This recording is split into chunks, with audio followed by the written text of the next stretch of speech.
Today, we're going to dive into the incredible story of India's political awakening. We're going to trace that journey, from just a few scattered whispers of discontent in the 19th century, all the way to the roar of a unified national movement. And that really is the big question, isn't it? How does a huge, incredibly diverse subcontinent living under colonial rule even begin to think and act as one? Well, it's not something that happens overnight. It's a gradual process, and it's a story of how an entire nation found its voice. You know, the best way to picture this journey is to think of it like a river. It all starts with these small, separate streams of thought. But then, those streams start to merge, creating bigger currents as people begin to organize. And eventually, all of that comes together to form this powerful, unstoppable river of national consciousness. So our story has to start right at the source of that river. We're talking about the intellectual sparks that first lit the fire of modern political thinking. And it all really gets going in Bengal.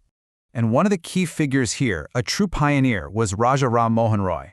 Now, he was deeply influenced by Western liberal ideas, but he was also acutely aware of the suffering his people were enduring under the East India Company. He wasn't demanding immediate independence, not yet, but he was laying the critical groundwork, pushing for an enlightened government while always holding on to the vision of a free India in the future. He was really planting the first seeds. Okay, so the ideas are there, floating in the air. But ideas are one thing. The next absolutely crucial step, turning those ideas into action. And this was the phase where people had to learn how to organize. And you can see that momentum builds up pretty quickly. Starting around the late 1820s, boom, boom, boom, a whole series of societies and associations pop up. These were the first real attempts to get like-minded people into a room together to try and shape public opinion and to just talk about the country's problems. But among all these early groups, the Landholder Society really stands out. Why? Because this wasn't just another debating club. This was the first organization with a clear, distinct political goal. Sure, its official focus was on the rights of the zamindars, the big landowners, but its real impact was so much wider. And this quote from Raja Rajendralal Mitra, someone who is living through it, just nails it. The society taught people a whole new skill, the art of constitutional agitation. I mean, think about it. This was a brand new idea, that you could organize yourselves, make a legal case, and actually fight for your rights within the existing system. That lesson was absolutely revolutionary. So this first big lesson in organization really paved the way for a whole new, much more dynamic wave of action. It was led by a new generation that was totally ready to take things to the next level. And a leading figure in this new wave was Surendranath Banerjee. This guy was a master organizer and just an incredible speaker. For about a decade, from 1875 to 1885, he was tirelessly touring northern and western India, building a network of contacts and just galvanizing public opinion on a scale nobody had ever seen before. All of Banerjee's work led to the creation of the Indian Association in 1876. And just look at their objectives. They were incredibly ambitious. This was no longer just about Bengal. This was about the idea of India. Their goals were to build a national public opinion, to unify all these diverse communities, to foster religious harmony, and, this is a big one, to bring the masses, the everyday people, into the movement. And believe me, the association didn't just talk, it acted. It led huge protests against discriminatory British policies. They fought against lowering the age for the civil service exam, which was basically a way to lock Indians out of top jobs. They challenged the Racist Arms Act, and they stood up against the Vernacular Press Act, which was a flat-out attack on freedom of speech. These campaigns were the real training ground for a national movement. So all these protests are building pressure, right? But then one specific event comes along that turns up the heat dramatically. It was an event that pushed Indian leaders toward a kind of unity they'd never had before. That event was the Ilbert Bill controversy. On the surface, the whole proposal was pretty simple and, just. It would allow senior Indian judges to preside over court cases that involved Europeans. That's it, just a matter of equality before the law. But the European community in India, they absolutely erupted in fury. They saw this as a direct assault on their racial superiority, and they launched this powerful, well-funded, and openly racist campaign to kill the bill. They even went so far as to publicly insult the Viceroy, Lord Ripon, who was the highest British official in all of India. So in response, Indian leaders organized their own massive nationwide agitation. Now, in the end, the British government caved to the pressure and watered down the bill.